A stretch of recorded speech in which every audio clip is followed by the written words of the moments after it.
Um, hey everyone, this is the Mindfulness 5:30 meditation half hour outside of Brightheart. This is the first, I guess, independent meetup that we have. So welcome. It's good to see you. My name's Casey.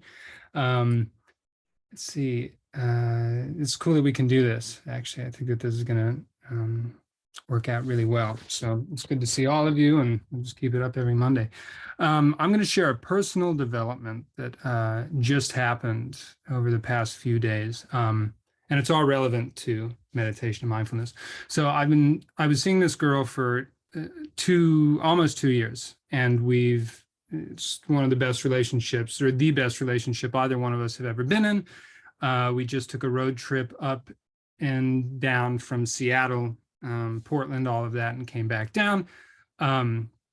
And it was a very phenomenal relationship. And I'm already speaking in past tense because what happened is when we got back from the road trip, within a 24-hour period, there was this shift, this 180-degree change that she had, and we broke up.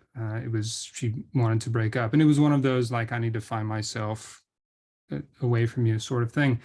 But it was very sudden, very abrupt, and I was shocked, in pain. It was a lot of emotions going on. And this all happened on my birthday, actually, which was on Thursday. Um, and her doing this on my birthday was not a malicious act on her part. That's just when it happened. But it certainly complicated the weekend and the following days because we had all these plans that needed to change. And the whole time I'm just being rocked by these emotions of shock and anger and pain. It was a very painful experience. It still is. And yet, during the entire experience, I did not say or do a single thing that I would change or take back. And that's huge for me because when you are that hurt, you tend to lash out at the person or the thing that you think is causing that pain. It's one of the most natural reactions to do. And I've done that in the past. That's been how I've handled just about every relationship. And this one was different because I approached it from a very mindful, compassionate, understanding perspective or standpoint. And I would draft my emails and my text again and again. And I would think, this is okay, that's coming from a place of anger. I'm not going to say it like that, or I'm not going to say that, or this is coming from a place of pain. And I don't want to express myself from that place. And so everything that I sent was from a very mindful and mature and healthy place. And that's so huge for me. I think that was my birthday gift, was being able to rewrite or heal a lot of my emotional history, which is a term that I just discovered. Young Pueblo, the author, he has a few books, Inward, and he has an Instagram page. And he was talking about emotional history, and I thought, oh, that's really cool. And so by approaching this experience and by dealing with this breakup in such a different and more mindful and healthy way, I was able to heal a lot of my emotional history where in the past I didn't have the capacity to do all of that. I couldn't do it. I was just too hurt. And so that's where I was coming from. And I bring all of this up not for attention or sympathy because it's fine. It's going to be fine. I'm already fine. But I bring it up because over the past 5 days, I've really had to put my meditation and mindfulness practice into practice. I mean, I really had to bring that front and center and put it to task and see how much I've really learned and how much my practice has really grown over the years that I've done it. And I felt like I used every single nanosecond of every meditation I've ever had, every minute, every nanosecond was going into this. And as I've said before many times, meditation, mindfulness, it's a cumulative practice. So the more you do it, the more you accumulate the understanding and the benefits of the practice. And I was using every single book I've ever read, every single minute I've ever spent meditating, all the internal and self-inquiry, all of that stuff was coming into play. And still, it was incredibly difficult because all of these emotions were ones that I hadn't felt in, I mean, 7 years probably since I got sober. Um, all of these emotions were just coming at me. It was like a tidal wave, you feel like you're drowning. And this is all very universal too. At one point, we've all felt this way, but um, it's different when you're feeling it. Yes. And uh, while these emotions were going on, the urge to fight the emotion, the urge to push it away, to escape was obviously there, but I didn't do it. And it was easier than it's ever been, although it was also very hard. But I found myself just relaxing and going into the emotion as opposed to trying to get away from it. And there's different styles of martial arts. Jiu-jitsu is one, I think, where you don't use force against the other person. You actually use the force of the other person with you, and you actually roll into that. And so you're using the force of the other person and using that kind of against them. Uh, and meditation and martial arts are different in many ways because that implies fighting again. And what you don't want to do is fight with your emotions, because however you're feeling is a part of you. That's part of who you are in the moment. Not definitively, but if you feel angry, that anger is a part of you. If you feel sad, that sadness is in you. It's a part of you. And to try to escape that or push it away, you're fighting with yourself. And it is as insane and as counterproductive as it sounds to fight with yourself. But people do it all the time. I've done it most of my life. This is the first major instance where I was able to go through all of these emotions and not run from them or not try to escape. And the reason is because of my meditation and mindfulness practice. And so by putting all of that into practice, by using all of the resources and all of the understanding that I've learned, I did not add any more pain to an already painful situation. I didn't add suffering to uh, a situation where there was already a great deal of suffering. And what I mean by that is the Buddha talks about two arrows. And he says, if you get hit with one arrow, it's going to hurt. But if you get hit with a second arrow in the exact same spot, it's going to hurt way more. It's going to hurt like way more, right? The first arrow is whatever happens to you in this life. The first arrow is just the circumstances. The second arrow is how you deal with it. And so in this case, the first arrow was the pain that I was feeling from this abrupt and very shocking change of relationship and a jarring jolt of change. But the second arrow never came because I wouldn't let it, because I knew that if I projected how I was feeling onto her, that would just add more suffering. And I didn't want to add any more suffering to what was already there, because there's plenty. All of this is helpful in the sense that the practice really is effective. It really does work. And the more you do it, the more you understand, the more you get from it, because eventually these things happen, change happens. And if we sit down and we practice going with the change or embracing the emotions, because I was taking walks, I probably walked like 15 miles in the past 5 days, just meditating, maybe, talking it out. But the whole time I'm like breathing in, I know I'm breathing in, breathing out, I know I'm breathing out, breathing in, I know that I'm sad, breathing out, I hold space for my sadness, breathing in, I know that I'm angry, breathing out, I embrace my anger gently, right? I was very gentle with myself because I didn't want to add any more suffering to how I was already feeling. And so obviously this is still going on. This is a very recent development. Thursday was my birthday, but I wanted to bring it up here because most of you know I have no issues speaking of personal things on these meetings.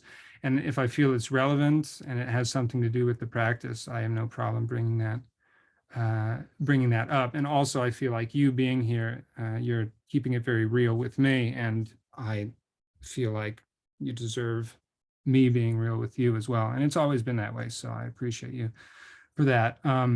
Things change, things always change. The practice is effective. It is real. It works. And this weekend and these past few days, I definitely got to experience that. And of course, there's books all over the place. I'm opening all these books on mindfulness, and it's like bringing me right to where I need to be. And that was cool too, because I have books all over the place here. There's a book that I got, The Pocket Thich Nhat Hanh. This is a recent one. It's one that I didn't have actually, and I have quite a few of his.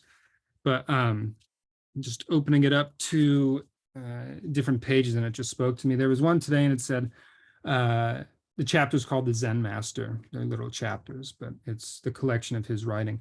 And Thich Nhat Hanh says, to return to our true home, to see into our own nature is the aim of practice. We see into our own nature by bringing light to each act of our existence, living in a way that mindfulness is present all of the time. And that's kind of what I was doing. That's what I had to do if I wanted to break these old cycles, if I wanted to heal my emotional history, if I wanted to go about this differently than I had in the past. So that's where I'm at. Let's see where you're at. Find a comfortable seated position and we'll get started. This is a meditation, just like all the other ones, only this one is different. It's new, right? Always new. Take a few deep breaths, let it go, and allow whatever's going on with you to go on with you. Taking a hands-off approach and letting whatever happens happen. And just being there to observe and to watch and to hold space for whatever the experience is, whatever the experience becomes.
Take a deep breath in. Let it go.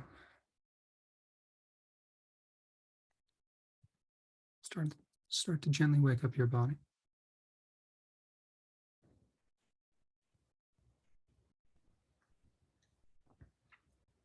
And mindfully, gently blink your eyes open.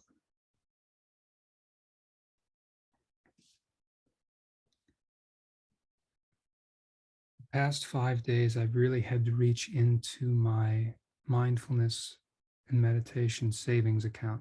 I think I withdrew everything that I had put in there. And I'm always grateful for my practice. But the past 5 days made me really, really grateful that I had put so much time and energy into the practice, because then it was able to change everything about the situation. Didn't make it easy necessarily, but it made it very different and much easier than had I not established and maintained this practice. For a challenge, if you'd like, I'm not sure where you are in your own personal meditation practice, which is to say outside of the Mondays that we meet up. But if you'd like, meditate twice a day, at least 10 minutes. See what that does. You don't have to call it homework if you like or not. You're not going to hurt my feelings if you don't. But if you don't meditate every day, try it and see how that goes. I want to thank you for sharing your practice with me, and definitely thank you for letting me share my practice with you. See you soon.